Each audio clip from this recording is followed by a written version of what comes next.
ಅವಸರವೇ ಅಪಘಾತಕ್ಕೆ ಕಾರಣ. ಆಟಕ್ಕುಂಟು ಲೆಕ್ಕಕ್ಕಿಲ್ಲ. ಇಬ್ಬರ ಜಗಳ ಮೂರನೆಯವನಿಗೆ ಲಾಭ. ಈಸಬೇಕು ಇದ್ದು ಜಯಿಸಬೇಕು. ಉಪಾಯ ಬಲ್ಲವನಿಗೆ ಅಪಾಯವಿಲ್ಲ. ಊರಿಗೆ ಉಪಕಾರಿ ಮನೆಗೆ ಮಾರಿ. ಋಷಿಗಳೆಲ್ಲ ದೇವತೆಗಳಲ್ಲ. ಎರಕ ಬಂಗಾರ ಬಾಗು ಬಲ್ಲುದೆ. ಏಣಿ ಏರಿದವನು ಕೆಳಗೆ ಇಳಿಯಲೇಬೇಕು. ಐಕತೆಯೇ ಬಾಳಿನ ಸಂಪತ್ತು. ಒಬ್ಬರಿಗಿಂತ ಇಬ್ಬರು ಲೇಸು. ಓದು ಒಕ್ಕಾಲು ಬುದ್ಧಿ ಮುಕ್ಕಾಲು. ಔಷಧವೇ ಎಲ್ಲದಕ್ಕೂ ಮದ್ದಲ್ಲ. ಅಂಕೆ ಇಲ್ಲದ ಕಪಿಲಂಕೆಯನ್ನು ಸುಟ್ಟಿತು. ಆಹಾ, ನಮ್ಮ ಶಾಲೆ ಎಂತ ಚಂದ. ಕುಂಬಾರನಿಗೆ ವರುಷ, ದೊಣ್ಣೆಗೆ ನಿಮಿಷ. ಖಡ್ಗಕ್ಕಿಂತ ಲೇಖನಿ ಹರಿತವಾದದ್ದು. ಗಾಳಿ ಬಂದ ಕಡೆ ತೂರಿಕೊಳ್ಳಬೇಕು. ಗಂಟೆಯೊಳಗೆ ನಾಲಿಗೆ ಇಲ್ಲದಿದ್ದರೆ ಶಬ್ದ ಬಂದೀತೆ.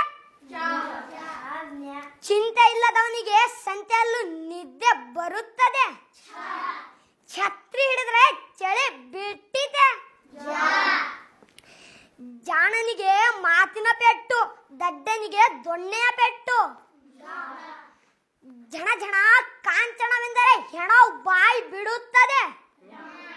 ಜ್ಞಾನದ ಬಲದಿಂದ ಅಜ್ಞಾನದ ಕೇಡು ನೋಡಯ್ಯ. ಟಗರು ಕೊಬ್ಬಿದಂತೆಲ್ಲ ಕಟುಕನಿಗೆ ಲಾಭ. ಠಣ್ಣೆಂದ ಕಡೆಯೆಲ್ಲ ನಿಧಿ ಇರುವುದಿಲ್ಲ. ಡಂಗೂರ ಸಾರ್ದಿದ್ರೆ ಮಾರಿ ಜಾತ್ರೆ ನಡೆಯದು. ಡಬ್ಬ ಡಬ್ಬ ಹೃದಯ ಬಡಿದುಕೊಳ್ಳುವ ತನಕ ನಮ್ಮ ಆಟ. ನೊಣಕ್ಕೆ ಸಿಂಹ ಯಾವ ಲೆಕ್ಕ. ತಾಳಿದವನು ಬಾಳಿಯಾನು. ಥಳ ಥಳ ಹೊಳೆಯುವುದೆಲ್ಲ ಚಿನ್ನವಲ್ಲ. ದೂರದ ಬೆಟ್ಟ ಕಣ್ಣಿಗೆ ನುಣ್ಣಗೆ. ಧನಬಲಕ್ಕಿಂತ ಜನಬಲ ಮೇಲು. ನಾಯಿ ಬಲ ಡೊಂಕು. ಪರೋಪಕಾರವೇ ಪರಮ ಧರ್ಮ. ಫಲಭರಿತ ಮೇಲೆ ತೊಟ್ಟು ಕಳಚಲೇಬೇಕು. ಬೆಳೆಯ ಪೈರು ಮೊಳಕೆಯಲ್ಲಿ ಕಾಣು. ಭದ್ರವಾದ ಕೋಟೆ ಎಂದು ಇಲ್ಲಿ ಬಿಲ ಕರೆಯುವುದು ಬಿಟ್ಟಿತೆ. ಮಾಡಿದ್ದಣ್ಣೋ ಮಹಾರಾಯ. ಯಾರದ್ದೋ ದುಡ್ಡು ಎಲ್ಲಮ್ಮನ ಜಾತ್ರೆ. ಕೈ ಕಂಡದ್ದನ್ನು ಕೈ ಕಂಡ.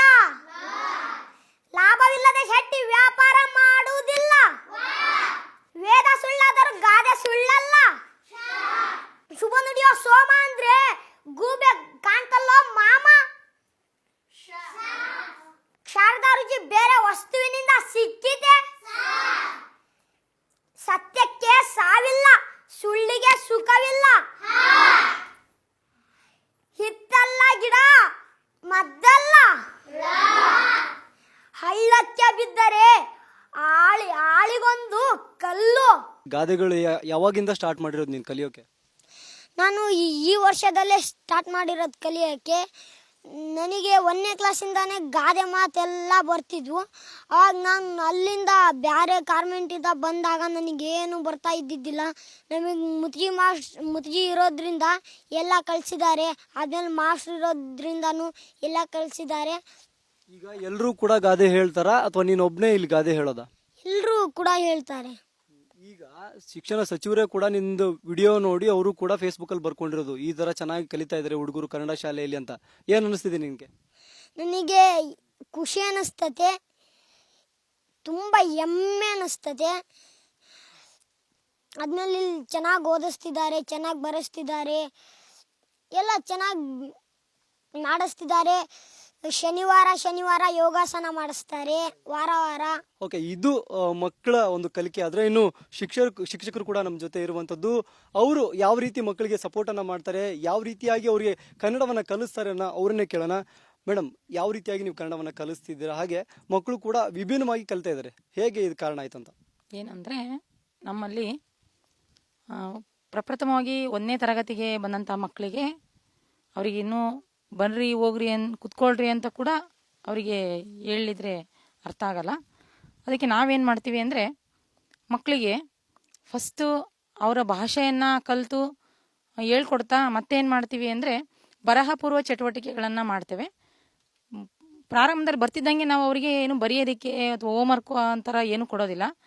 ಮೊದಲು ಮಕ್ಕಳಿಗೆ ಆಟ ಆಡಿಸೋದು ಮತ್ತು ಕತೆ ಹೇಳಿಸುವಂಥದ್ದು, ಡ್ಯಾನ್ಸ್ ಮಾಡಿಸುವಂಥದ್ದು ಅದನ್ನೆಲ್ಲ ಮಾಡಿ ಏನು ಮಾಡ್ತೀವಿ